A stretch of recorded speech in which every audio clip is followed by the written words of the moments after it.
I want to talk to you about what is next for your mind.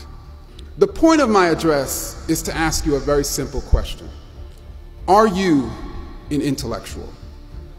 I'm asking this question because you need to know that having a doctorate does not make you an intellectual. Becoming a professor does not make you an intellectual. Working in a research lab does not make you an intellectual. Just like there are MDs who are not healers, do not become that person. No doctorate degree is required to join the Intellectual Academy. This is an inclusive academy with all types of people coming from all types of backgrounds. There are people with only a GED. There are incarcerated people. There are homeless people in this Intellectual Academy. There are poor people in this Intellectual Academy.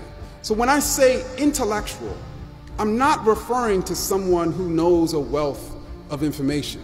All of you, I'm sure, know a lot.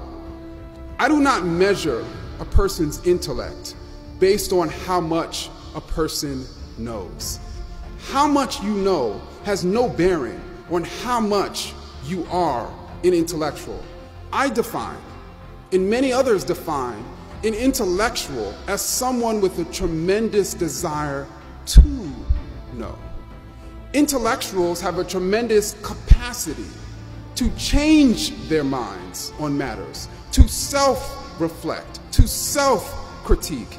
Intellectuals are only governed by one special interest, and that special interest is rarely self-serving. And that special interest is finding and revealing the truth. How many of you have a tremendous desire to know? How many of your minds are wide open to new ideas? How many of you are searching for ideas that challenge how you see the world? How many of you are willing to look differently at the world with the blink of new evidence? How many of you are critiquing your own ideas as intensely as you critique the ideas of others? Intellectuals are a nomadic people, constantly changing their conceptual location, constantly in search of a better conceptual space. You know, we have workout warriors of the body, those who pump iron to break down old muscles to allow newer and bigger and better muscles to grow in their place. Well, intellectuals are workout warriors of the mind, regularly breaking down old ideas to allow new ideas and bigger ideas and better ideas to grow in their place. Are you an intellectual?